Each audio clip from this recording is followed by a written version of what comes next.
छत्रपति शिवाजी महाराज की जय जय। छत्रपति संभाजी महाराज की जय। ओम नमो पार्वती पते हर हर महादेव। विकी कौशलला त्या पेहरावात पहिल्यांदा पाहिलं आम्ही.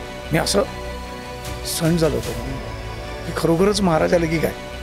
जी वेपन्स होती ना आम्हाला, तलवारी किंवा ढाल, त्यांच्याशी गप्पा मारायची. तलवार चालते आणि तेव्हा त्यातही तो एकाला मारतो, पण त्याचं लक्ष रायाजीचं महाराजांकडेच आहे. आणि ते एक भावना होतं ना की हा म्हणतो राजा, आणि फील होतं की आता राजे एकटेच आहेत, आता काय होणार. ते फील मला लिटरल झालं होतं. मी आजही फील करतो जेव्हा तो सीन बघतो ना की ह्याला आता राजे एकटेच आहेत. आतापर्यंत संत्या हाक मारत होते लोक, आता रायाजी म्हणून हाक मारतात. So feeling very good. तेव्हा मला ऑडिशन्स साठी बोलवलं होतं गणोजी शेळकेंचं. पण मी कादंबरी वाचली, त्यामुळे मला जे माहीत होतं, त्यामुळे माझ्या भावना या होत्या की मला नाही करायचं. आज जर छत्रपती शिवाजी महाराज, छत्रपती संभाजी महाराज नसते तर मॅडम आज संतोष जुवेकरचं नाव संतोष जुवेकर नसतं. नाही तर मॅडम तुमचं ज्ञानाचं नाव नसतं, काहीतरी वेगळं असतं. विकी कौशलचं पण तेव्हा सीनच्या अगोदर लिटरली मी बोललो पाजी रोणार आहे. हा यार लो और आहे त्या गाऊ अख्ख्या स्वराज्याची नजर ज्याच्यावर आहे त्याला काय कोणाची वाईट नजर लागणार आहे. छान आहे, घे हिंदीत कसं करशील. मी ते ट्रान्सलेट करून मग सगळ्यांना मला हिंदीत घ्यायला लागले. अच्छा, एक सीन आहे की जो आम्ही कोणीच नाही पाहिला प्रेक्षक म्हणून, पण तुम्ही सर्वांनी तो अनुभवला. ते गाणं, तो सगळा सीन काय होता. आमचे नृत्य दिग्दर्शक होते, त्यांना लक्ष्मण सरांनी स्पष्टपणे सांगितलं होतं की मुझे सिर्फ लेझिम चाहिए. पूर्ण सिनेमाभर मोगलमधल्या कुठल्याही कॅरेक्टरशी मी बोललो, मी तरी नाही बोललो. आता बरेच वेळ कमेंटमध्ये येतात ना, काय एक तर छोटाचा रोल आहे, एवढूचा रोल आहे, एवढूचा रोल केवढा बोलतो. हो मी बोलणार, कारण मी त्या सिनेमाचा भाग आहे. हा सिनेमा मग आमच्यासाठी सिनेमा नाहीच आहे. हे आम्ही, आमच्या दिग्दर्शकांनी, लेखकांनी, निर्मात्यांनी, आम्ही सगळ्यांनी मिळून आपल्या महाराजांचं एक देऊळ बांधलं आहे. आणि त्या देवळातल्या भिंतीतली मी एक छोटी वीट आहे. याचं भाग्य मला मिळालं. यापुढेही अनेक सिनेमे माझ्या आयुष्यात येतील, अनेक कामं येतील, पण छावाचं स्थान हे ध्रुव ताऱ्यासारखं आहे. नमस्कार, मी ज्ञानदा कदम. या विशेष मुलाखतीमध्ये आपल्या सर्वांचं स्वागत. छत्रपती संभाजी महाराजांच्या शौर्याला वंदन करणारा छावा सिनेमा सध्या देशभरात गाजतोय. छत्रपती संभाजीराजेंनी स्वराज्यासाठी जे असीम साहस, धाडस दाखवलं, त्याचं पडद्यावरती उमटलेलं रूप सर्वांना सीमित करत आहे. सध्याच्या काळामध्ये ऐतिहासिक सिनेमा साकारणं म्हणजे ते एक प्रकारे शिवधनुष्य पेलण्या इतकंच कठीण काम बनलं आहे. कारण अशा सिनेमांमधनं पडद्यावरती फक्त इतिहास दिसत नसतो, तर लाखो माणसांच्या श्रद्धा, भावना आणि निष्ठेचं प्रतिबिंबसुद्धा उमटत असतं. आणि छावाच्या संपूर्ण टीमनं हे शिवधनुष्य पेलण्याचं धाडस दाखवलं आहे. आणि सध्या सिनेमातल्या प्रत्येक कलाकाराला प्रेक्षकांची भरपूर पसंती मिळते. हा सिनेमा बघताना आपल्याला पडद्यावरती बरेच मराठमोळे चेहरे दिसतात आणि त्यातलाच एक चेहरा असतो संतोष जुवेकर यांचा. रायाजींच्या या भूमिकेचा प्रवास संतोष नेमका कसा जगला, या भूमिकेसाठी संतोषनी कशी मेहनत घेतली होती आणि मुळात ही भूमिका त्यांच्यापर्यंत आली कशी, तर छावा सिनेमाच्या शूटिंगचा अनुभव कसा होता, याबद्दल आपण आज सविस्तरपणे बोलणार आहोत. आणि संतोषच्या प्रवासाबद्दलही आपण गप्पा मारणार आहोत. मनापासून स्वागत आहे. आणि सिनेमाला खूप जास्त प्रेम मिळत आहे, खूप कौतुक होत आहे, तर या क्षणी नेमक्या भावना काय आहेत मनातल्या. सगळ्या भावना शिवमय आहेत आणि खूप आनंदाचा क्षण आहे प्रत्येकासाठी. सिनेमाशी जो संलग्न आहे किंवा जो या सिनेमाचा एक भाग आहे, त्या प्रत्येकासाठी खूप आनंदाची गोष्ट आहे. कारण कष्टाचं जर फळ चांगलं मिळतं तर हा आनंद होतोच प्रत्येकाला. आणि सर्वात जास्त आनंद हा आहे की या चित्रपटाचा मी एक भाग आहे. आणि एक मराठी, एक हिंदू असल्यामुळे एक वेगळं कनेक्शन आहे त्या महान व्यक्तिमत्वाशी. आणि कादंबरी वाचली आहे छावा, त्यामुळे तर आणखीनच वाढलं. आता सिनेमात काम केल्यामुळे आणखीनच जास्त पटीने ते वाढलं आहे. त्यामुळे जिकडे जातो तेव्हा आत्तापर्यंत संत्या हाक मारत होते लोक, आता रायाजी म्हणून हाक मारतात. So feeling very good. त्यांचीच कृपा आणि आनंद उपभोगतो आहे. म्हणजे खऱ्या अर्थाने शिवमय वातावरण आहे. पण आज शूटिंगचा पहिला दिवस आठवतो, म्हणजे आज फिल्म पूर्ण झाली आहे, लोकांकडनं कोडकौतुक होत आहे, प्रत्येकजण वाहवा मिळवत आहे, पण शूटिंगचा पहिला दिवस कसा होता. मी शूटिंगच्या पहिल्या दिवसापेक्षा सांगेन की ज्या दिवशी माझं कास्टिंग झालं त्या दिवसापासूनच मी असा एक I was in a 9 cloud की मी हा सिनेमा करतो आहे आणि या सिनेमात मी रायाजी करतो आहे. त्यामुळे असं खूप की कधी शूटिंग सुरू होणार. जवळ 4.5 महिने आम्ही ट्रेनिंग घेत होतो सगळे. आणि आत्तापर्यंत अनेक सिनेमे केले ॲक्शनचे, त्याचेही ट्रेनिंग झाले आहेत, रिहर्सल्स झाले आहेत. पण हे प्रशिक्षण फार वेगळं आहे, फार वेगळं शिकायला मिळालं आहे. मी त्याबद्दल बोलीनच. पण शूटिंगचा पहिला दिवस मला वाटतं मी GTCला शूट करत होतो. नामकरण म्हणजे मुलीचं नाव ठेवायचं असतं, संभाजी महाराजांनी जी मुलगी होती. तेव्हा मी पहिल्यांदा सगळा तो सेट पाहिला होता आणि तो सेट वाटतच नव्हता. म्हणजे काय सुपर्ब, इतकं डिटेलिंग केलं होतं, इतकं डिटेलिंग. म्हणजे मी भारावून गेलो होतो की माझ्या आयुष्यातली खरंच ही पहिली एवढी मोठी आणि इतकी सुंदर सिनेमा माझ्या आयुष्यातला पहिला आहे हा. त्यामुळे मी अगदीच नवखा होतो त्या सगळ्या गोष्टीसाठी. आणि मी ते असं एक विस्फारलेल्या डोळ्यांनी आणि असं मेस्मराईज झाल्यासारखं सगळं बघत होतो. आणि त्यावर म्हणतात ना की सोने पे सुहागा म्हणतात. किंवा आणखीन एक धक्का, जेव्हा मी विकी कौशलला त्या पेहरावात पहिल्यांदा पाहिलं आम्ही फर्स्ट टाईम, जेव्हा मला अजूनही अंगावर काटा येतो आहे, जेव्हा तो जिरे टोप घालून त्या पेहरावात, मी असं सण झालं होतं मी की खरोखरच महाराज आले की काय. आणि मी बोललो होतो, म्हटलं भाजी हे तो पोस्टर पे हिट आहे फिल्म. आणि लिटरली म्हणतात ना, मी मगाशी आपण बोलताना की रायाजीची भूमिका मी निभावली आहे किंवा विकी कौशल, आम्ही काहीच केलं नाही असं मला वाटतं. आमच्या अंगात ती पात्र आली आहेत, ते व्यक्तिमत्व आमच्या अंगात आलं आणि त्यांनी करून घेतलं असं मला वाटतं. त्यामुळे शूटिंगचा पहिला दिवस तो मी विसरणारच नाही. आणि मी कुठलाच दिवस विसरू शकत नाही या शूटिंगचा, किंवा शूटिंग सुरुवातीच्या अगोदरचे त्या प्रशिक्षणाचा कुठलाच दिवस विसरू शकत नाही. अमेझिंग. पण रायाजी संतोषपर्यंत पोहोचले कसे? मी ना कादंबरी वाचली होती छावा शिवाजी सावंतांची. आणि आपण म्हणतो ना अननोईंगली आपण मॅनिफेस्ट करतो, एक असं वाटून जातं आपल्याला, ह्याच्यावर सिनेमा झाला तर मला यात काम करायचं आहे, काही असेल, काही भूमिका असेल. आणि तेव्हा मी बोलून गेलो होतो. आणि म्हणजे खूप असं मी 2दा वाचली होती ती कादंबरी. आणि जेव्हा कारण वाचावशी वाटतेच ती, तुम्ही यू कॅन की झाली वाचून असं नाही, पुन्हा वाटतं, मोह होतो तो. त्यानंतर ते वाटत होतं की आणि नेमकं जेव्हा मला कॉल आला अँटी कास्टिंगमधून या फिल्मसाठी, तेव्हा मला ऑडिशन्स साठी बोलवलं होतं गणोजी शिर्केंच्या. अच्छा. म्हणजे मी मॅनिफेस्ट केलं होतं की यावर सिनेमा होईल आणि यात मला भूमिका मिळावी कुठली. पण गणोजीची ऑडिशन आल्यानंतर मी नको, म्हणजे मी काय पुन्हा एकदा त्या वादाच्या भोवरात मला पडायचं नाही आहे, सगळ्यांच्या भावना कोणाला दुखवायच्या नाहीत मला. पण मी कादंबरी वाचली त्यामुळे मला जे माहीत होतं, त्यामुळे माझ्या भावना या होत्या की मला नाही करायचं ते. आणि मग मी ऑडिशन दिलं, माझं 100% दिले आणि गेलो घरी. आणि विचार एवढाच होता की नको, नाही झालं तर बरं आहे. आणि एक 2-3 दिवसांनी मला फोन आला प्रोडक्शनमधून की लक्ष्मण सर आपसे मिलना चाहते हैं, क्या आप आ सकते हो कल. मी गेलो आणि मग सर भेटले. मी पहिल्यांदा सरांना भेटणार होतो. सरांचं काम मी पाहिलं आहे, त्यांचं नाव ऐकून आहे आणि त्यांच्याबरोबर काम करण्याची इच्छा होतीच. सरांनी मला ओळखलं, अर्थात त्यांनी माझं काम पाहिलं होतं. पहिल्यांदा भेटलं मला बोललं, संध्या बस मी तुझं काम पाहिलं आहे, छान काम करतो, तुझं ऑडिशनही पाहिलं, मस्त झालं आहे तुझं ऑडिशन वगैरे. बरं ऐक ना, तू गणोजी नको ना करूस. म्हणजे चला ठीक आहे. म्हटलं सर नो प्रॉब्लेम, काही प्रॉब्लेम नाही. हां, तू रायाजी करशील का? मी म्हटलं हां सर चालेल ना. नाही मी तुला सांगू का कॅरेक्टर? म्हटलं सर मी कादंबरी वाचली, मला माहिती आहे रायाजी. अरे वा सुपर्ब, मग तू नक्की रेडी आहेस?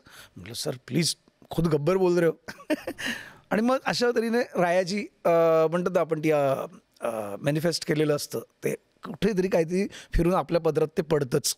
सो ते फळ माझ्या पदरात पडलं आणि मी प्रयत्न केला रायाजी करण्याचा. ही स्क्रीन टेस्ट मे बी या सगळ्यामध्ये खूप क्रुशियल ठरली की गणोजीसाठी स्क्रीन टेस्ट, गणोजी शिर्केंसाठी स्क्रीन टेस्ट दिली, पण रायाजींची भूमिका मिळाली. स्क्रीन टेस्ट कशी होती? स्क्रीन टेस्ट म्हणजे गणोजीचं कॅरेक्टरसाठी हां एक मला वाक्य दिलं होतं, म्हणजे सीन दिला होता. त्या सीनमध्ये जो एक क्लायमॅक्सचा सीन आहे, जेव्हा ते अंधारात जातात आणि ते बोलतात की अगर अगर ये 5,000 ये 80,000 मायूस हो गए तो ये मायूस 80,000 तुम्हारा क्या असर करेंगे. तेव्हा ते बोलतात की हम काफ़ी सालों से मायूस होकर घूम रहे हैं, असा तो एक डायलॉग होता. तर तो सीन होता, तो सीन मी केला तो सीन. आणि तो सीन जस्ट एक ऑडिशन आपण देतो तसं दिलं. पण खऱ्या अर्थाने स्क्रीन टेस्ट तुम्ही जे म्हणताय ना, ते म्हणजे जो लुक टेस्ट, म्हणजे मी त्याआधी ना रिहर्सल जे आमचे प्रशिक्षण ना त्याचं मला सांगायला नक्कीच आवडेल. जुजी म्हणून आमचे एक बल्गेरियाचे ते मास्टरजी होते, फाईट मास्टर, आणि इथे एजाज खान होते आपल्याकडे इथे. तर आम्हाला हॉर्स रायडिंग वगैरे, म्हणजे मी आधी घोड्यावर बसलो आहे काही सिनेमात सुद्धा, पण तेव्हा ना असं फक्त बसणार किंवा तो ज्याचा घोडा आहे तो आपला पकडून उभा राहील. पण या सिनेमाच्या प्रशिक्षणात मी आता घोडा गॅलप करायला लागलो आहे. I can control horse. नाही हा मोठेपणा नाही सांगत आहे, पण 4.5-5 महिन्याचं ट्रेनिंग होतं आणि तासभर 2 तास नव्हे. आम्ही सकाळी 8:30ला जायचो. बालकांची बारी आहे सांताक्रूजला, ते जिम्नॅशियम ॲथलेट. तर तिथे आमच्या तलवारबाजी, भाला, दांडपट्टा याचं प्रशिक्षण व्हायचं. आणि मड आयलंडला एक मैदान नंतर घेतलं होतं. तिथे आमच्या ज्या लढाया होणार आहेत त्या लढायांच्या फाईटच्या रिहर्सल्स आणि घोडा. तर त्यातल्या ना 2 गोष्टी मला सांगायला आवडतील की जे मी जास्त शिकलो की हे असं असतं प्रशिक्षण. तर घोड्याला मी सकाळी जायचं. जो घोडा सुलतान नावाचा घोडा जो मला दिला होता तोच शूटिंगला होता. त्याला आम्ही घेऊन फिरणार आधी. डायरेक्ट नाही, त्याला घेऊन फिरायचं, त्याला पाणी पाजायचं, त्याला खाऊ घालायचं हाताने. त्याच्यासमोर घमेलं ते ठेवायचं नाही आहे. हातातनं पहिले हाताने खाऊ घालायचं की त्याची जीभ तुमच्या हाताला लागली पाहिजे. ते बॉन्डिंग होण्याकरता. म्हणजे ते आमच्या मास्टरने शिकवलं होतं, उसको खिलाओ, हात से खिलाओ.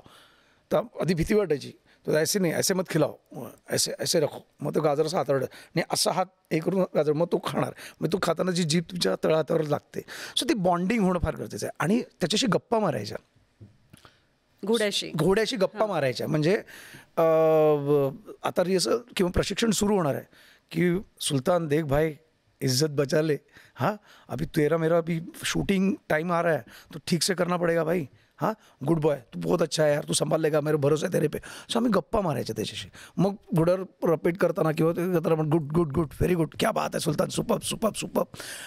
आणि मग एका ठिकाणी मला ते असं पण सांगायचं की फार त्याला हे पण नको करू जा. कारण घोडा असा प्राणी आहे ना की जर घोड्याला कळलं ना की हा वीक आहे आपल्यापेक्षा, तर तो तुम्हाला रूल करतो. मग तुम्ही कंट्रोल नाही करू शकत. एकदा त्याला जर कळलं ना की हा वीक आहे, तर तू वीक नाही, तू त्याला दाखव की मी तुझ्यापेक्षा भारी आहे, लक्षात ठेव. घोडा म्हणजे जेवढा दिसायला सुंदर आहे तेवढाच भयानक आणि स्ट्रॉंग ॲनिमल आहे. आणि मग ते कंट्रोल करणं, मग ते सगळ्याच गोष्टी आल्या. बरोबर घोड्यांशी हे बॉन्डिंग आहेच, पण जी वेपन्स होती ना आम्हाला, तलवारी किंवा ढाल, त्यांच्याशी गप्पा मारायच्या, तलवारीशी बोलायचं, उचलताना पाया पडायचं की आता आपलं प्रशिक्षण सुरू होतं आहे, आपण दोघं मिळून उत्तम काम करतो आहे, छान होतं आहे, अशीच साथ असू दे कायमची. पाया पडायचं. झाल्यानंतर पण थँक्यू सो मच, मी खूप खूप आभारी आहे, उत्तम प्रशिक्षण झालं, उद्या सकाळी भेटू लवकर, जे काही बोलता येईल. कारण तुमचं त्या तलवारींशी, त्या ढालीशी पण बॉन्डिंग पाहिजे. कारण मावळे लढले, मावळे आहेतच, पण त्या तलवारी पण मावळेच होते, ते ढाली पण मावळेच होते. त्यामुळे त्यांचा पण सहभाग आहे तो. म्हणजे हे मला बोलताना लिटरली शहर येतो की इतकं त्या प्रशिक्षण 4 महिन्यात मी शूटिंग जेव्हा सुरू झालं किंवा आम्ही करायचो ना, एक 10 मिनटाचं झालं की आम्ही बसायचो थकून उन्हात वगैरे वगैरे. आणि ज्या दिवशी आम्ही शूटिंग केलं, बुऱ्हाणपूरची लढाई, पहिली लढाई ते शूटिंग होतं. आर्मर, चेनमेल, जवळ 4 ते 4.5 किलोचं सगळं ड्रेस होतं आमच्या अंगावर, ते चिलखत वगैरे सगळं. त्याच्यानंतर आम्ही बरं शूटिंग असल्यामुळे कसं एक 5 मिनटाचा मॅक्सिमम शॉट असायचा. बरोबर. कारण कट आता या अँगलने अँगल, तर 5 मिनटाचं आम्ही ना असं गळपटून जायचो. तेव्हा मी सरांना बोलतो, म्हटलं सर काय असतील ना मावळे, इथे 5-7 मिनटं आहे करतोय, ते सुद्धा झालं की बस छत्री खाली, मग स्पॉट बॉय येतोय, पाणी देतोय, मग कोणी सरबत देतंय. सर 18 तास, 12-12 तास लढाई, ते सुद्धा 5.5, 6 किलोच्या वजनाच्या तलवारी. ते सुद्धा इथे आम्हाला ठरवलं जातं आहे की प्रॅक्टिस करून की अशी तलवार घे म्हणजे इथे लागणार नाही, प्रोटेक्शन. तिथे काय असेल, रिटेकलाही स्कोप नव्हता, काहीच नाही. म्हणजे नजर हटली, कुठे तलवार कधी लागेल, गळ्यावर चालेल, पोटावर चालेल, छातीवर, आम्हाला काहीच माहीत नाही, फक्त लढायचं आहे. कुठलंच प्रोटेक्शन नाही, काय नाही. ती एक ढाल हातात आहे, ती तलवार आहे. म्हटलं काय असेल, आणि आपण काय म्हटलं, मी लिटरली खूप चेंजेस झालेत या गोष्टींमुळे स्वतः, की आपण छोट्या छोट्या गोष्टीचा बाऊ करतो. काय लढले असतील ते. म्हणजे जेव्हा संगमेश्वरला जिथे ट्रॅप झाले महाराज, त्या रात्री मला वाटतं 10:30 सुमार असेल, त्या वाजता हल्ला झाला. तो दुसऱ्या संध्याकाळी 6:30 वाजेपर्यंत लढाई चालू होती. 80,000 ते मुघल आणि 200 मावळे फक्त. काय ताकद असेल, काय स्टॅमिना असेल. म्हणजे मी तर म्हणतो, म्हणजे महाराज तर दैवत आहेतच, तर प्रत्येक मावळा आपल्यासाठी दैवत आहे असं मी मानेन. त्या सीनचा आता उल्लेख झाला संगमेश्वरचा, अंगावर काटा आणतो आणि प्रेक्षकांच्या डोळ्यात त्या क्षणी पाणी येतं, हळहळ व्यक्त होते. सिनेमागृहात आपल्याला उसासे ऐकू येतात की महाराज पकडले गेले, आता पुढे काय होणार. तो सीन शूट करत असतानाच्या भावना काय होत्या प्रत्येकाच्या? माझ्या आठवणीतला आहे तो, पण तो कायम आठवणीत राहील. मला आजही ते मी थोडासा चोक होतो सांगताना, कारण अनेक जेव्हा ती संगमेश्वरच्या लढाईत महाराजांचं जे अष्टक आहे किंवा मावळे आहेत, एक एक एक एक एक एक मारले जातात. रायाजी मी करत होतो आणि त्यावेळेला लिटरली जेव्हा मी जो हात तलवार चालते आणि तेव्हा त्यातही तो एकाला मारतो, पण त्याचं लक्ष रायाजीचं महाराजांकडेच आहे. आणि ते एक भावना होतं ना की हा म्हणतो राजा, आणि फील होतं की आता राजे एकटेच आहेत, आता काय होणार. ते फील मला लिटरली झालं होतं. मी आजही फील करतो जेव्हा तो सीन बघतो ना की ह्याला आता राजे एकटेच आहेत, मी आत्तापर्यंत साथ होती, आता काय होणार. आणि ती काळजी घेऊन रायाजी पाण्यात जातोय ते फील मी नंतर शूटिंग झाल्यानंतर मी लिटरलीच म्हणलं, सर मला जाम जड झालं आहे म्हटलं, फील होतं आहे ते मला असं विकीने असं सगळे समजू शकतो. आणि प्रत्येकाला, जर मला एकट्याला नाही, प्रत्येकाला. आशिष पातोडे माझा मित्र ज्यांनी अंताजी केलं आहे, किंवा बालाजीराव ज्यांनी मालोजी केलं होतं, त्या सगळ्यांना हे फील झालं. सगळेजण असे स्तब्ध होते शूटिंगला. ज्यांचा जो एंड झाला, शूट झाला ना की संपलं, त्यांनी ते स्क्रीनवर बघताना, मी मॉनिटर होताना तिकडे, जेव्हा मी पाण्यात जातोय तर मला तसं झालं होतं यार. त्यामुळे आय कांट फॉरगेट, मी कधीच विसरू शकत नाही तो शूटिंगचा दिवस. त्यामुळे आम्ही सगळेच 100% त्या दिले होते, सगळ्यांनीच. मी एकटा किंवा विकी नाही, सगळे 100% तिकडे होते, फक्त त्याच वातावरणात. आणि ते दिसतं सिनेमा पाहताना, प्रत्येकाची मेहनत कळते आणि त्यामुळे तो सिनेमा इतकी मोठी कलाकृती बनवू शकला, प्रेक्षकांचं प्रेम जिंकू शकलेला आहे. असे आणखी कोणते सीन होते म्हणजे की जेव्हा काहीही न करता डोळ्यात पाणी आलं? मी सीन तर सांगेनच. आम्ही ना शूटिंगच्या दिवशी, जेव्हा शूटिंग असतं, शूटिंगची सुरुवात ही शिवगारद आम्ही गर्जना व्हायची, तेव्हा मला वाटतं रोज शूटिंगला 2,000-2,200 लोक असायची सेटवर.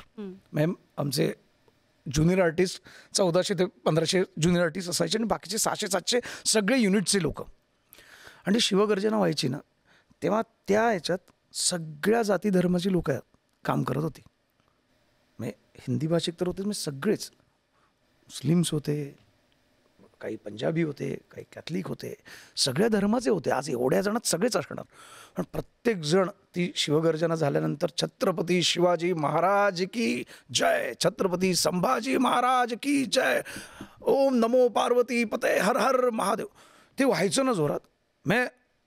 चलो अभि, असं सुपर वाटायचं. म्हणजे ते खूपच छान होतं. आणि ह्या सगळ्याच गोष्टी आठवतात. आणि ना काहीच न करता, तुम्ही प्रश्न विचारलात आता की कधी डोळ्यात पाणी आलं, जेव्हा राज्याभिषेकाचा सीन होता ना, आणि किती योगायोग आहे आमचा. आणि खरंच मी त्यावेळेला असं म्हणजे खात्री पटली की हो, खरंच राजांचा आशीर्वाद आहे. 16 जानेवारीच्या दिवशी हा सीन आम्ही शूट करत होतो फिल्म सिटीला, हॅलिपॅडला सेट लावला होता, रायगडाचा सभामंडप, जिकडे सिंहासन सेट लावलं होतं. काय सुंदर सेट, अप्रतिम. म्हणजे मी hats off to production designers, कमाल. तो सीन होता 16 जानेवारी, आणि 16 जानेवारी हा दिवस छत्रपती संभाजी महाराजांचा राज्याभिषेक झाला होता. आणि त्याच दिवशी आम्ही शूट करत होतो. हे ठरवून नाही, अजिबात ठरवून नाही. आम्हाला सरांनी सांगितलं की अनाऊन्स केलं की हा योगायोग आहे, आणि आज आपण शूटिंग करतो, आणि आजच्याच दिवशी राज्याभिषेक झाला आहे. आणि तो सीन शूट करताना म्हणजे मीच नाही, मी स्वतः विकी कौशल, एंट्री होते ना, तो जो हातात शिवधनुष्य घेऊन, धनुष्यबाण आणि तो दंडक, आणि त्या येतात आणि मागे सगळे आहेत, आम्ही बाजूला. मला असं भरून आलं होतं की असंच असेल ना, म्हणजे जेव्हा झालं असेल तेव्हा असंच असेल, असेच राजे आले असतील, सिंहासनाबरोबर बसले असतील. महाराजांचं तिथे जिरेटोप आहे, त्याच्याकडे जो लूक दिला आहे की ते सिंहासनावर बसणं, म्हणजे सिनेमात सोयराबाई आपल्या राजाराम त्यांच्या मुलाला प्रयत्न करतायत की छत्रपती माझाच मुलगा होणार, पण नाही, छोटी किंवा आनंदाची गोष्ट नव्हे, छत्रपती त्या सिंहासनावर बसणं केवढी मोठी जबाबदारी आहे. म्हणजे ती स्वप्न, त्या इच्छा, ते सगळं ट्रान्सफर होणार आहे इकडे आता. केवढी मोठी गोष्ट आहे. आणि त्यावेळेला असंच सगळं घडलं असेल की असंच असतील आणि असेच सगळे ते संचारलं असेल की आज म्हणजे धनी गेलं आमचं आणि आमचे धाकलं धनी, आता पुन्हा आमच्या स्वराज्याला धाकलं धनी आलं, पुन्हा आम्हाला मालक मिळाला. आम्ही बेवारस नाही झालो. मराठी जे म्हटलं होतं की मराठी बेवारस झाले शिवाजी महाराज गेल्यानंतर, नाही, आमचे मालक आहेत. ते फिलिंग आलं होतं आणि तेव्हा डोळ्यात पाणी आलं होतं. म्हणजे विकी कौशलचं पण तेव्हा सीनच्या अगोदर लिटरली मी बोललो पाजी रोना है. हाँ हाँ यार, वो ऑरा है, वो ऑरा आहे, ते व्हायब्रेशन्स आहेत, ते तुम्हाला जाणवणार. आणि ते रडणं तेव्हा म्हणजे वाईट वाटतंय म्हणून की आनंद माहीत नाही, पण त्या एखाद्या ती शक्ती, ती व्हायब्रेशन्स असतात ना, ते तुम्हाला जाणवलं, तुम्हाला होतं, ते होतं. आणि ते प्रत्येकाला झालं. मग मला किरण करमरकर होता, मी असं डोळत, तर किरणने मला जवळ घेतलं. किरण म्हटलं संध्या करेक्ट आहे, होणार, आपण मराठी आहोत ना, आपल्याला ते जास्त जाणवणार, करेक्ट आहे. आम्ही दोघं त्याच्या डोळ्यात पाणी होतं. त्यामुळे तेव्हा एक झालं होतं. आणि असं असतं की जेव्हा एखादी ऐतिहासिक भूमिका जगायची असते, फक्त अनुभवायची नसते, तर जगायची असेल तयारी खूप महत्त्वाची. वाचनाबद्दल आता उल्लेख झाला, पण वाचना पलीकडची तयारी कशी होती? घोडसवारीची एक झलक मिळाली, पण व्यायाम तर माझ्या मते प्रचंड करावा लागला असेल. व्यायाम म्हणजे मी सांगू, सरांनी आम्हाला ना बजावलं होतं की मला ना अजिबात खोलीबंद व्यायाम नको आहे तुमचा. म्हणजे जिममध्ये जाऊन डंबेल्स उचलून, आम्हाला मैदानात आम्ही धावायचो, सूर्यनमस्कार, त्या पुलअप्स काढायच्या आहेत. मग आमच्या तलवारी रिहर्सल झालं की ते सामान उचलून आम्हीच गोळा करून ठेवायचं आहे. हॉर्स रायडिंगचं प्रशिक्षण झालं की लगेच घोडा अटेंडंटकडे द्यायचा नाही आहे, त्या घोड्याला घेऊन फिरायचं, त्याच्यावर चालायचं, असा त्याचा चेहरा असा जवळ धरून त्याच्याशी, आणि असे 5 राऊंड मारायचे त्याला जवळ फिरून. मग हे सगळं आम्हाला प्रशिक्षण जे पाहिजे, आपण त्याला काय म्हणतो मातीतला व्यायाम, तो आम्हाला करायला सांगितला. जेवण खावण म्हणजे जसं काय पाहिजे सगळं असायचं. अच्छा, डाएट नाही?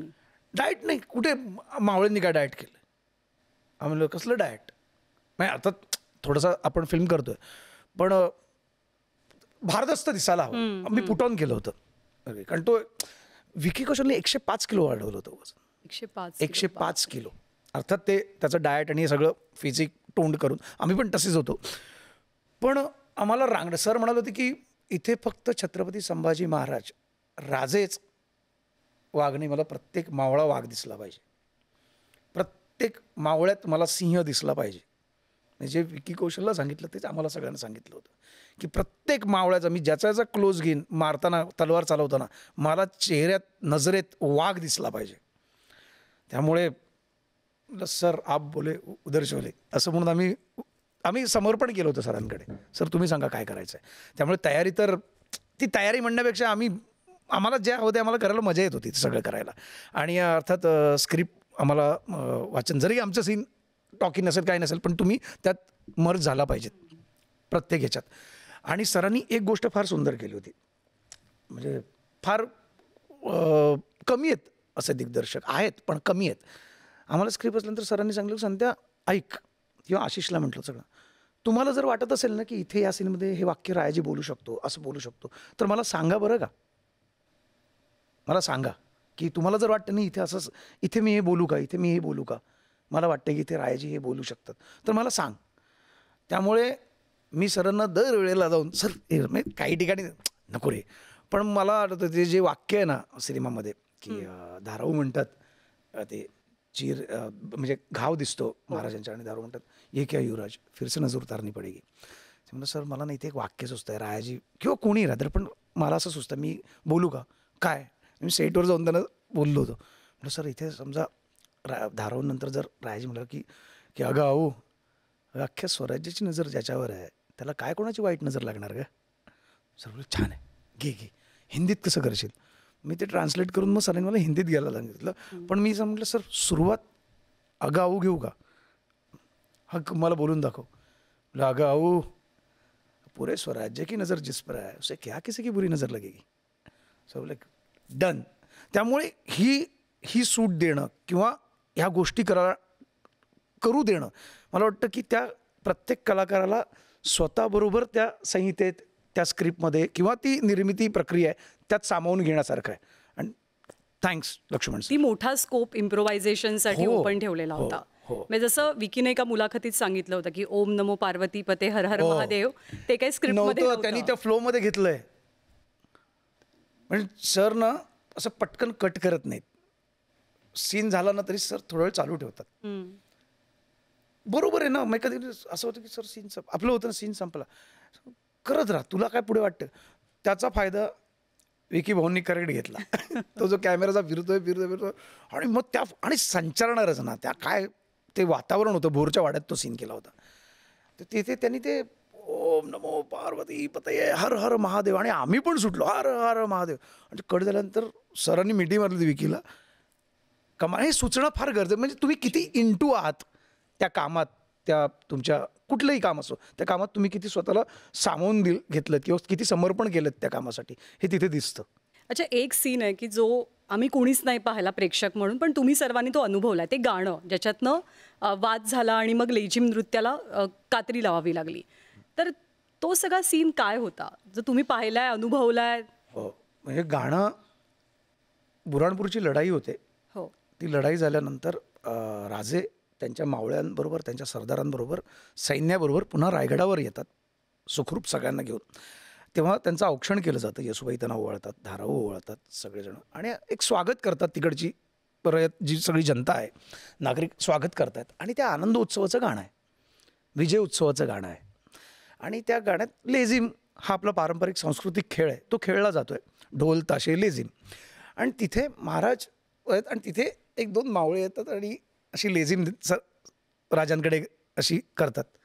महाराज असं आहे, असं होतं त्या गाण्यात. महाराजांकडे अशी लेझिम येते आणि महाराजांकडे एक दोन मावळे येतात आणि आम्ही सगळे असे बाजूला उभे आहोत आणि सगळ्यांकडे अशी लेझिम येते आणि मावळे ते म्हणतात की महाराज, आणि महाराज येसुबाईंकडे बघतात, येसुबाई पण हसून आणि धाराऊ पण, आणि मग महाराजची लेझिम घेऊन एक 3-4 डाव खेळतात.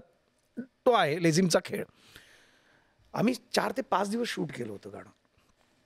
5 दिवस आम्ही शूट केलं होतं गाणं. आणि मला अजूनही आठवतं आहे, गाण्याच्या पहिल्या दिवशी आमचे नृत्य दिग्दर्शक होते, त्यांना लक्ष्मण सरांनी स्पष्टपणे सांगितलं होतं की मुझे सिर्फ लेझिम चाहिए, यहाँ पे कोई भी स्टेप डान्स नहीं. मग काही ठिकाणी थोडंसं विकी भाऊ थोडंसं असं झालं, सर एक मिनिट, मुझे महाराज चाहिए, मुझे डान्स में भी शेर चाहिए. म्हणजे लेझिम खेळताना सुद्धा तो आनंदसुद्धा वाघाचा आनंद वाटला पाहिजे. तिथे कुठेही मला हिरोटिक नको आहे. म्हणजे इतकं क्लीन अँड क्लिअर होतं पिक्चर सरांचं की ते दरवेळेला जरा जरी वाटलं नाही लेझिम, इथे कुठेही काही मला डान्स नको आहे, हिरो हिरोईन आणि साईड डान्सरसारखं नको आहे. ही पूर्ण रयत आनंद उत्सव साजरा करते आहे सगळी, आणि हे महाराज आहेत. आणि इतकं सुंदर गाणं, मला असं वाटतं त्यांनी पाहिलं असतं तर आज ते गाणं असतं. आधी जर पाहिलं असतं तर तुम्ही एका छोट्याशा अरे महाराज नाचू कसे शकतात का.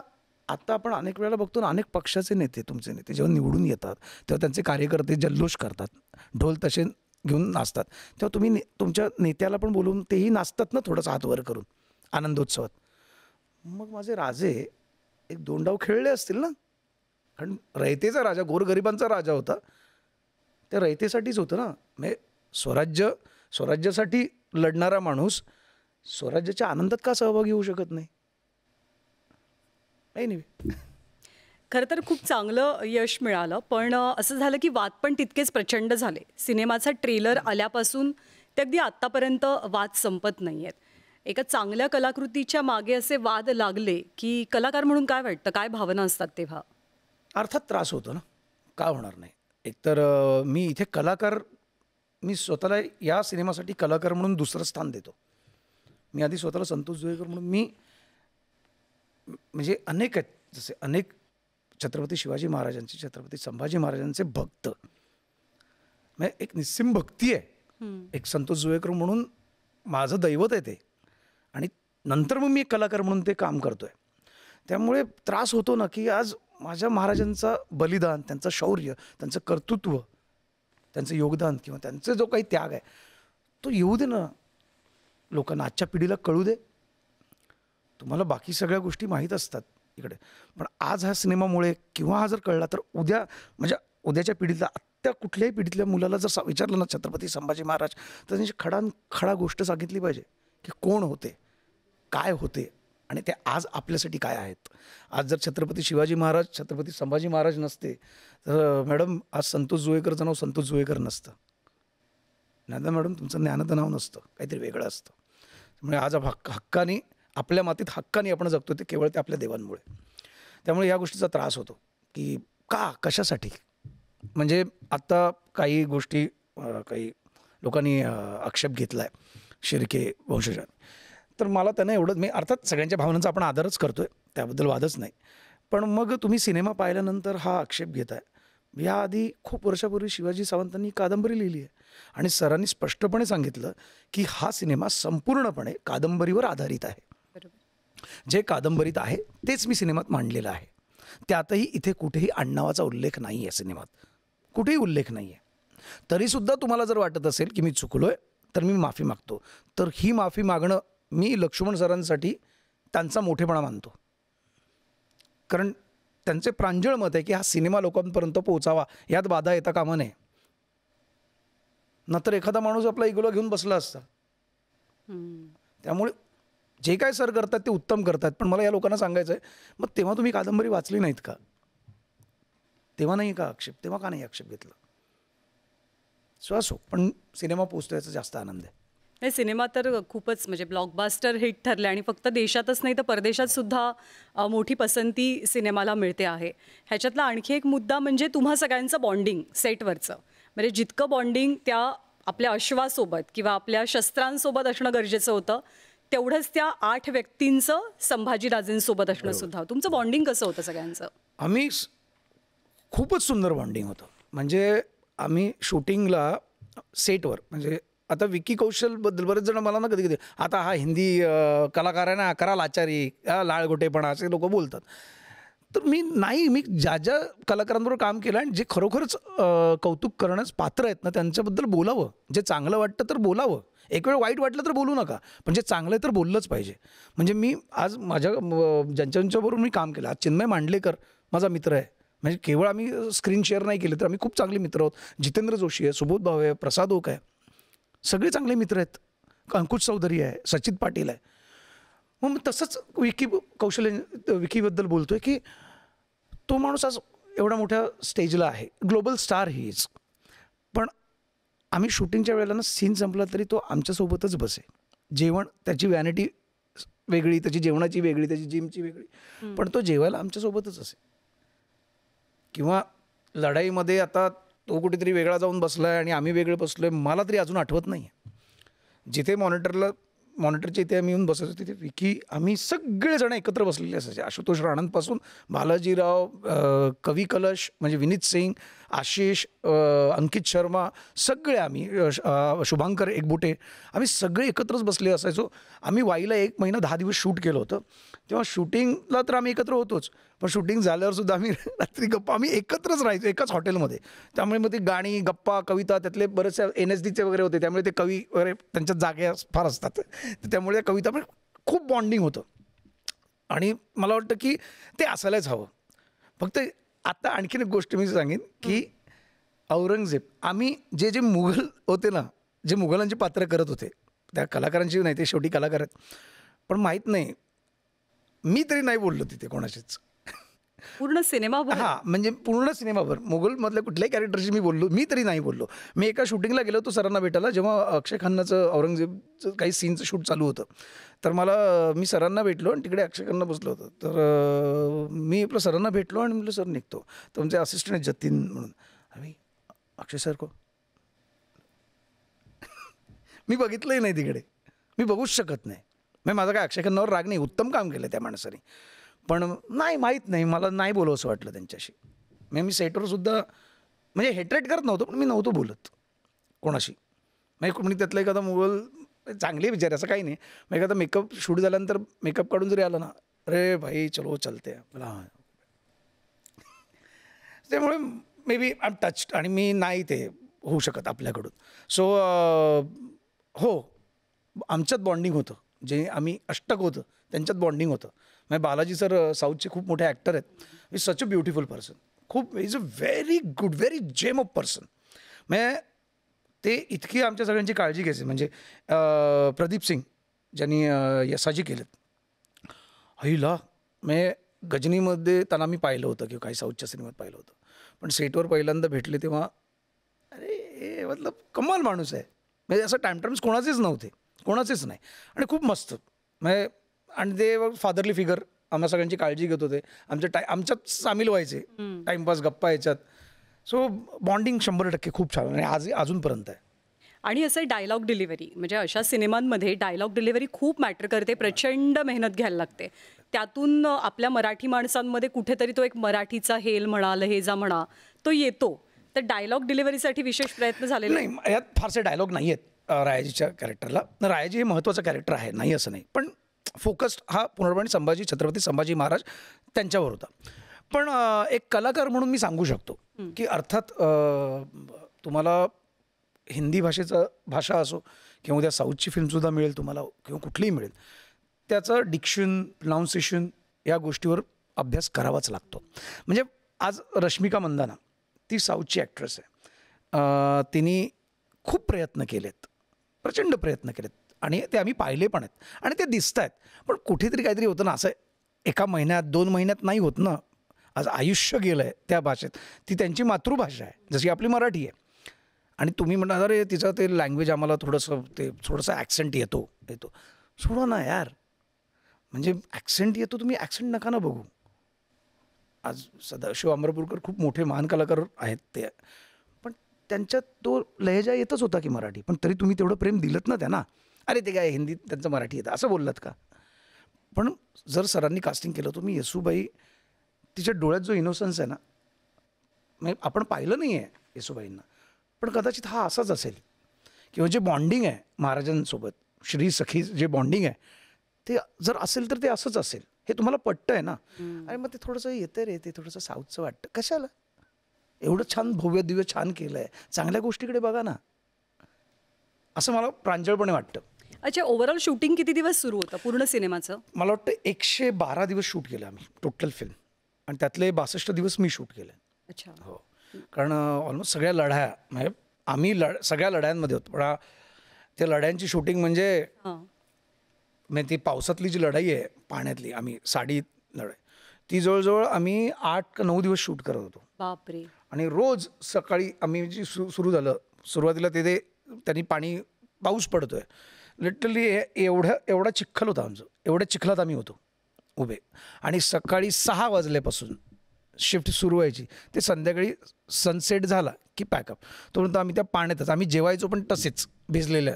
आणि कंटिन्युअस आम्ही जिथे शूट करत होतो ना, तिकडे एक असं हे होतं, नदीचं पात्र होतं तिकडे. हां, एवढं ते पाणी होतं.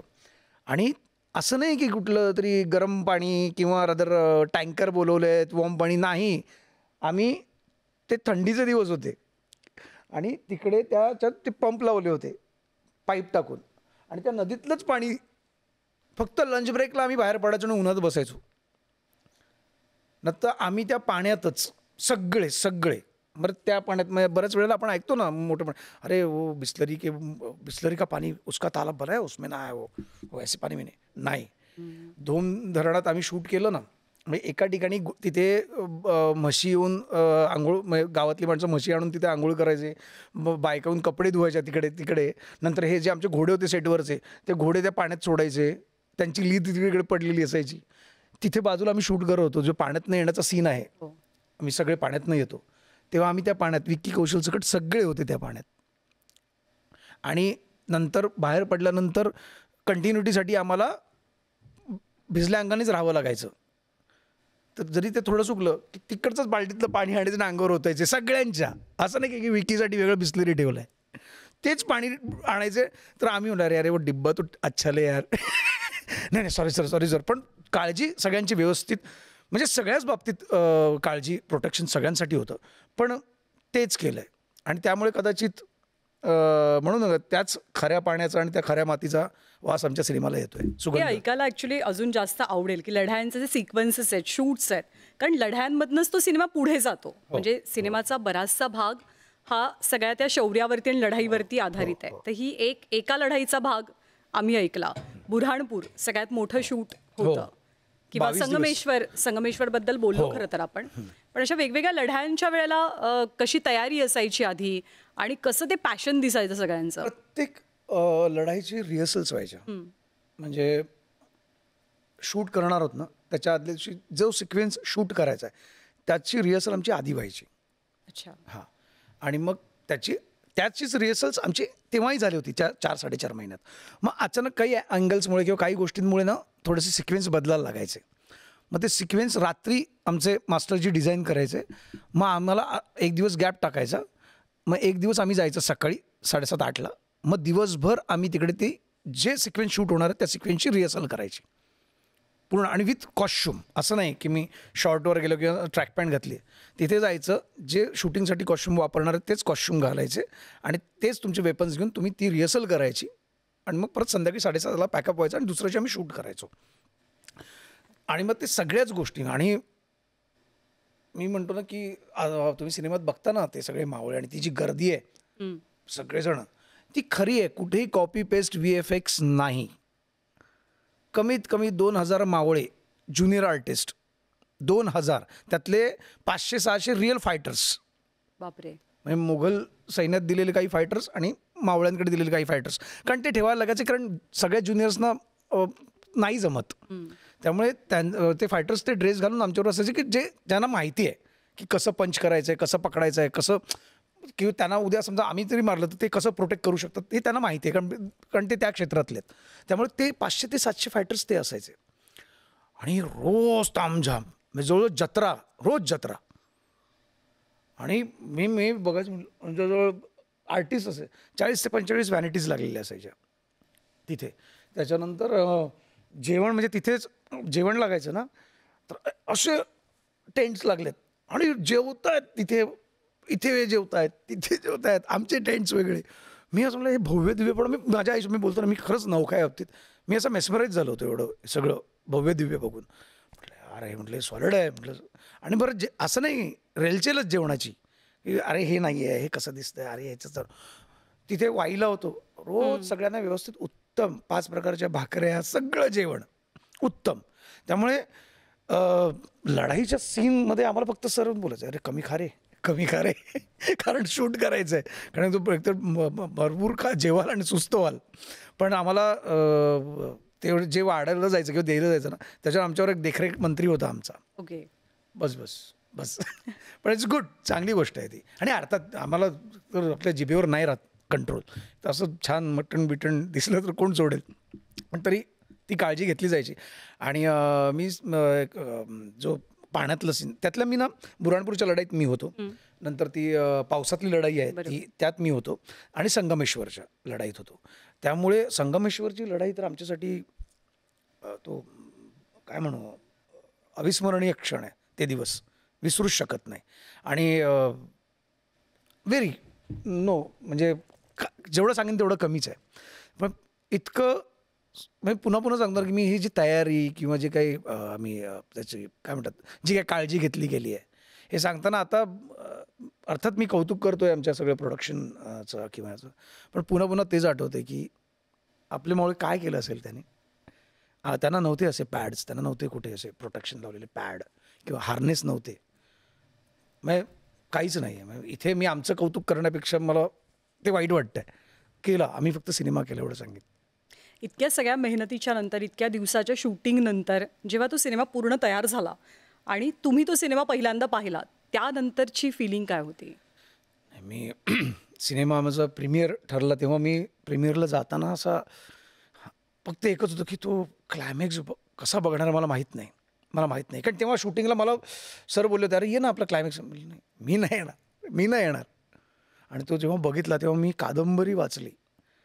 शेवटच्या प्रकरणात जेव्हा मी सुरू केलं होतं आणि ते जे सगळं सुरू झालं होतं वाचताना, तेव्हा ओक्साबोक्शी रडत होतो मी. एका ठिकाणी मी पुस्तक बंद केलं, नको मी नाही वाचू शकत. पण मी खूप म्हटलं नाही मला वाचायचं आहे, पण वाचूया. आणि मी ढसढसा रडत रडत नाक डोळे पुसत पुसत कादंबरी वाचली. आणि हा सिनेमा बघितला ना, मी खरंच खरंच मनापासून कौतुक करतो विकी कौशलचं. त्यात मला तो विकी कौशल दिसतच नाही. ते राजेच वाटतात. आणि तो सिनेमा संपल्यानंतर मी विकीला पुन्हा मिठी मारली, सरांना मिठी मारली. म्हटलं सर कांट कंट्रोल. म्हणजे त्याच्यात काही कौतुक वगैरे काही नव्हतं. फक्त त्या काही वर्षापूर्वी वाचलेली कादंबरी पुन्हा एकदा डोळ्यासमोर उभी राहिली असं झालं ते. आणि तुम्ही जेवढा वेळ बघाल, तुम्ही जेव्हा जेव्हा बघाल, जेव्हा जेव्हा कादंबरी वाचाल, तुमची ही अवस्था होणारच होणारच. सिनेमा रिलीज झाल्यापासनं आजपर्यंत आत्तापर्यंत मिळालेली सगळ्यात बेस्ट प्रतिक्रिया कोणती होती? खूप आहेत. म्हणजे मी मग आत्ता सांगितलं ना, की आत्तापर्यंत संत्या संत्या हाक मारत आहे, आता रायाजी हाक मारतायत सगळेजण, की रायाजी मुजरा, रायाजी मुजरा. आणि आता सांगू ना, खूप गोष्टींची जबाबदाऱ्या आल्यात. आणि अर्थात मी पुन्हा एकदा सगळ्यांना या तुमच्या मुलाखतीद्वारे मी सांगेनच, की आम्ही कलाकार भूमिका करतो. ती भूमिका जगण्याचा प्रयत्न करतो. पण सरळ ते शेवटी एक कलाकार आहोत. अनेक प्रकारच्या संहिता आयुष्यात येणार आहेत, अनेक भूमिका येणार आहेत. आणि व्यावसायिकदृष्ट्या आम्ही कलाकार आहोत. यावर आमचं घर चालतं आहे.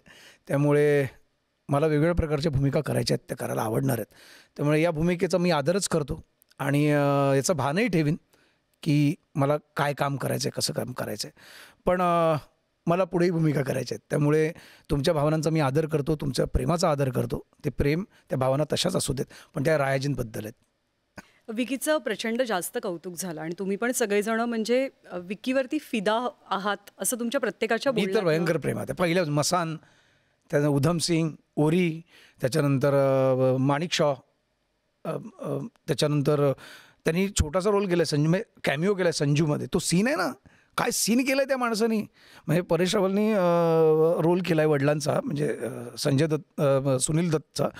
त्यांचा रोल परेश रावलनी केला. तो सीन आहे जेव्हा तो त्यांना सांगायला येतो, की तुमच्या मुलाशी तुम्ही कसं बोला, कसं करा. काय सीन केलं आहे त्या माणसानी. म्हणजे मी सांगतो त्या, मी जेव्हा आत्ता माणिक शॉ म्हणजे सॅम बहादूर रिलीज झाला होता आणि डंकी पण रिलीज झाला होता. आम्ही शूटिंग करत होतो तेव्हा. तर सॅम खूप एक्साइटेड होता. विकी सैम, तो मी त्याला बोले पाजी कल सैम देखी, ठीक है कैसी लगी? बोले सुपर. तेव्हा मी बोललो होतो विकीला की पाजी आप है ना, आप सिर्फ स्टार नहीं हो, you are actor star, you are super actor star, not super star only, you are super actor star, you deserve. आणि आज तो ज्या स्टेजला आहे ना, तो डिझर्व करतो. केवळ स्टार आहेत काही जण ज्या नशिबाने उपभोगत आहेत स्टारिझम, पण नाही, हे यांनी मिळवलं आहे. हे त्याच्या नशिबाने, अर्थात नशिबाने मिळालं आहे, पण हे नशीब जर असेल तर ते त्यांनी स्वतःचं घडवलं आहे असं मी म्हणेन. कारण खूप डेडिकेशन आहे त्या माणसाकडे, खूप डिवोशन आहे. आणि इतकी मेहनत केल्याशिवाय असं नाही फळ मिळत असं मला वाटतं. सो तो आत्ता ज्या स्टेजला आहे, तो ती स्टेज डिझर्व करतो. तुमच्या बाबतीत असं झालं का की हा रोल, रायाजीचा रोल हा इमेज चेंजर रोल ठरला आहे? हो हो हो. म्हणजे संत्या, अर्थात संत्या मन्या लोक नाही विसरणार, कारण तोही तेवढाच मनापासून केलेली कामं आहेत आणि लोकांना पोचलेला सिनेमा आहे तो. पण अर्थात महाराजांचा चित्रपट आहे, त्या चित्रपटासमोर दुसरा कुठलाच नाही असं मी म्हणेन. पण त्यामुळे रायाजी म्हणून आज जेव्हा हाक येते, किंवा आता मी इंद्रायणी नावाची एक सिरियल करत होतो, त्यात मी माऊलींची भूमिका मला मिळाली आहे करायला. आणि ते केवळ मी सिरियल म्हणून मी करतो आहे किंवा असं नाही, केवळ माझं एक वेगळं कनेक्शन आहे त्या भूमिकेशी. कारण मी एकतारा केल्यानंतर सुद्धा माझं कनेक्शन तेव्हापासून झालेलं आहे विठ्ठलाशी. मला ती भूमिका मिळाली. तर आजही जेव्हा मी जातो तर मला माऊली म्हणून हाक मारतात, माऊली माऊली. सो खूप खूप छान वाटतं एका कलाकाराला त्यांनी साकारलेल्या भूमिकेच्या नावाने हाक मारणं प्रेक्षकांनी. तर ते खूप आवडतं मला आणि ते मला मिळतं आहे. आज रायाजी जेव्हा हाक मारतात किंवा कमेंट येते, रायाजी मुजरा, रायाजी एकदा भेटायचं आहे, मिठी मारायची, असं कोणी लिहून पाठवतं, त्यांना खूप बरं वाटतं. त्यामुळे येस, थोडीशी इमेज बदलण्यापेक्षा मी म्हणेन की एक वेगळी इमेज मला मिळाली आहे. ती आहेच, त्या आता ही वेगळी पदरात पडली आहे. स्ट्रगल बराच मोठा राहिला आहे. म्हणजे एक टिपिकल मध्यमवर्गीय घर, त्यातून आलेला एक मुलगा, आणि आता काय म्हणतात, देशभरात जो सिनेमा गाजतोय त्याच्यामध्ये एक ठसठशीत रोल प्ले करायला मिळालेला आहे. तर हा सगळा प्रवास कसा आठवतो आज या ठिकाणी पोहोचल्यानंतर? नाही, अजूनही मी मध्यमवर्गीयच आहे. त्यामुळे म्हणजे त्या अर्थाने नाही, माझ्या विचारांनी आणि संस्कारांनी मध्यमवर्गीयच आहे. पण अर्थात एवढी वर्ष काम करतोय चांगल्या भूमिका मला आत्तापर्यंत मिळाल्या आहेत. मराठी सिनेमे खूप चांगले दिग्दर्शक माझ्या आयुष्यात आले, ज्यांनी मला सिनेमात काम दिलं, माझ्यावर विश्वास ठेवला आणि अनेक भूमिका करायला मिळाल्या. आणि असं मग कुठेतरी काही चित्रपट माझे पोचले नाहीत. खूप मेहनत करतो आपण, खूप कॉम्प्रोमाइज करतो, कमी पैशात काम करतो किंवा खूप सॅक्रिफाईस पण करतो आपण. पण जेव्हा तो सिनेमा पोचत नाही ना, लोकांना बघायला मिळत नाही किंवा लोक अरे तुझं अच्छा आला का असं कोण म्हटलं, खूप त्रास होतो की यार काय फायदा, मग आपण एवढं जीव तोडायचं, सगळं कमी पैसे घ्यायचे किंवा काही पैसे न घेता काम करायचं, पण केलेलं काम जर लोकांसमोर येत नसेल तर त्याचा काय उपयोग, किंवा त्या कामामुळे दुसरं जर काम मला मिळत नसेल तर काय उपयोग. म्हणजे विनीत सिंगचा एक इंटरव्ह्यू तुम्ही बघितलात का आत्ताचा, त्यांनी सांगितलं की 22 साल से स्ट्रगल कर रहा हूँ, आज भी मेरे पास खुद का घर नाही आहे. त्या दुसऱ्या गोष्टी आहेत. पण त्यांनी एक सुंदर सांगितलं की म्हणतात ना की सोनं तावून सुलाखून निघतं, तर सोना तपना चाहिए. तो कब तक तपेगा भाई, वो तपता ही रहेगा तो लोग कब उसका गहना बनाएंगे और मुझे पहनेंगे. म्हणजे मी संघर्ष मला करायचा आहे. मी कुठे म्हणतो की मला संघर्ष नको आहे, पण किती करू संघर्ष. आता मला काम करायचं आहे, आता मिळू दे मला यश. सेम भावना मी बोललो होतो विनीतला फोन करून, म्हटलं विनीत भाई आय कॅन फेल यू. कारण हे सेम विचार माझे अनेक कलाकारांचे आहेत, जे स्ट्रगल करत आहेत, काम मिळवत आहेत, ज्यांना अजूनही संधी मिळत नाही किंवा ज्यांना अजून हवी आहे, अजून काहीतरी चांगलं करायचं आहे. त्या प्रत्येकाची ही भावना आहे की हो मी स्ट्रगल करायला नाही म्हणत नाही, आज हे मीही म्हणतो, माझी तयारी आहे सगळ्या गोष्टीची. पण किती वर्ष नुसतं स्ट्रगल करू. मला काम हवं आहे, मला चांगल्या दिग्दर्शकांबरोबर काम करायचं आहे. आणि जर तुम्हाला कळतंय ना की मी चांगलं काम करू शकतो, तर मला का देत नाही तुम्ही काम. द्या मला चांगलं काम, माझा हक्क आहे तो, असं मला वाटतं. आणि मी पुन्हा एकदा आभार मानेन लक्ष्मण सरांचे की एका सुंदर सिनेमाचा एक मला भाग बनवलात. खास करून छत्रपती संभाजी महाराजांवरचा हा सिनेमा आहे आणि हा सिनेमा जगभरात पोचतो आहे. आणि आज माझा रायाजी जगभरात पोचतो आहे. आणि त्यामुळे जे प्रेम आहे, आशीर्वाद, या ज्या फिलिंग्स मला मिळत आहेत. अच्छा, हा पुढचा प्रश्न कदाचित बऱ्याच इंटरव्ह्यूमध्ये आणि याच्या आधी पण खूपदा विचारून झालेला असेल, पण या भूमिकेनं काय दिलं, संतोष जुवेकरांमधलं काय बदललं रायाजीनं? खूप बदललं. म्हणजे तुम्हाला सांगू ना मी की आपण कधी कधी छोट्या छोट्या गोष्टीत खूप डिमांड करतो एखाद्या गोष्टी. अरे हे बिस्लरी आणा, किंवा मला स्टारबक्सची कॉफी हवी आहे, जे काही असं. किंवा शूटिंगला जाताना अरे माझं हॉटेल मला हे ठेवा, जरा चांगलं हॉटेल असू दे, किंवा गाडी जरा नीट पाठव. ठीक आहे, बेसिक गोष्टी असतात त्या गरजेच्या असतात. पण ना आता जरा जरी मनात असं आलं ना की पटकन असं होतं की 40 दिवस आठवतात महाराजांचे, की ते मावळे आठवतात. काय केलं यार, काय काय सहन केलंय, कुठल्या लेवलचं. नाही आपण किती आयुष्यात माणूस म्हणून जन्म मिळाला तरी शक्य नाही. एवढं केल्यानंतर आपण छोट्या छोट्या गोष्टीची कुठे आपण कुरकुर करत बसतो. नाही, आता असं वाटतं की नाही, जर मिळणार असेल ना तर ते नशिबात असेल, तुमच्या कामाने तुम्हाला मिळेल. आज जर मला मिळणार असेल ना बिस्लरी, किंवा जर मला उद्या माझी स्पेशल व्हॅनिटी, किंवा मला माझं पर्सनल मेकअप मन, किंवा मला एखादा 5 स्टार हॉटेलमध्ये राहायला ठेवलं, तर ते मला माझं काम मिळवून देईल. मी नाही डिमांड करणार. मला माझं महत्त्वाचं आहे की माझं काम. जसं छत्रपती संभाजी महाराजांना स्वराज्य किंवा छत्रपती शिवाजी महाराजांना स्वराज्य फक्त डोळ्यासमोर होतं, तसंच मला वाटतं की मी माझ्या डोळ्यासमोर फक्त माझं कामाला ठेवावं. बाकीच्या गोष्टी आपोआप येतील जर ते येणार असतील तर, आणि ते काम मला मिळवून देईल. मी नाही मागणार. संतोष जुवेकर हे नाव आता घराघरात पोहोचलंय, मराठी घराघरात, इतर घराघरांमध्ये सुद्धा. पण हे नाव घराघरात पोहोचण्याआधीचं आयुष्य कसं होतं? हा, आता मध्यमवर्गीय फॅमिलीत जन्माला आलो, त्यामुळे माझ्यासारखी अनेक मुलं आली असतील, अनेक कलाकार आले असतील. त्यामुळे असं फारसं मला काही फार वावगं किंवा नवल वाटत नाही, किंवा सांगावं मी खूप हालाकीत आम्ही दिवस काढले आहेत, माझे वडील असं, त्याचं मला फार अप्रूप किंवा फार नाही आहे. ते माझ्या नशिबात होतं, कारण मी त्या घरात जन्माला आलो. त्यामुळे त्या गोष्टी मला ज्या करायच्या होत्या त्या मी केल्या. माझे वडील रिक्षा ड्रायव्हर होते, आई हाऊसवाईफ होती, आम्ही चाळीत राहायचो, पत्र्याची घर होतं. त्यातनं आलो पुढे, इच्छा झाली ॲक्टर बनायचं म्हणून इथे आलो. ॲक्टर बनण्याकरता इच्छा होती, मार्ग नव्हता, आयडिया नव्हती काय करायला पाहिजे. 4 मित्र भेटले कॉलेजमध्ये, एकांकिका स्पर्धा केल्या. मग ते काम करता करता अच्छा नाटकात काम मिळालं, मग नाटकातलं काम बघून इथे सिरियलमध्ये काम मिळालं. त्यामुळे असं म्हणतात की लोक आते गे और कारवा बनता गया, तसं कामाला काम मिळत गेलं. आणि स्ट्रगल काय, आता या क्षेत्रात माझं जर वडील राकेश रोशन वगैरे असते, किंवा दिनेश विजनसारखा माझा भाऊ वगैरे असता कोणीतरी, तर मला नसतं एवढा स्ट्रगल करावा लागला असता. मर्सिडीजमधून गेलो असतो स्ट्रगल करायला, किंवा छान असिस्टंट म्हणून पटकन संजय लीला बन्सलींकडे असिस्टंट म्हणून लागलो असतो. त्यामुळे सहज सोपं झालं असतं, मार्ग सहज मिळाला असता. कष्ट करावे लागले असते, कष्टाशिवाय फळ नाही, फक्त मार्ग सहज मिळाला असता. इथे असल्यामुळे बॅकिंग कोणाचं नाही, कसं करायचं माहीत नाही, घरातलं कोणी या क्षेत्रात नाही, त्यामुळे थोडे कष्ट जास्त पडलेत. कधी उपाशी राहावं लागलं तर त्याचंही फार नवल वाटत नाही, कारण ते नशिबात होतं. का मला कोणी हाताला धरून जबरदस्तीने मारून फटकवून नाही आणलं ना की हे चला ॲक्टर हो. माझी इच्छा होती, त्यामुळे ते स्ट्रगल माझं आहे. सो मला असं वाटतं की ते स्ट्रगलचे दिवस सांगण्यापेक्षा आता त्या गोष्टींमुळे जे दिवस बघायला मिळत आहेत ते जास्त फ्लॉन्ट करायला आवडतात मला. रायाजीच्या रोलनंतर आता असं वाटतं की ओके, आपल्याला सगळं काही मिळालंय का, ही सुरुवात आहे असं वाटतं? ही जबाबदारी आहे. आता खूप गोष्टींची जबाबदारी आली आहे खांद्यावर, की आता काय काम करायचं. म्हणजे बऱ्याच वेळेला काही वेळेला वाटेल अभि क्या बडा स्टार बन गया क्या, अभि हे का आता हा काम हे करणार नाही का.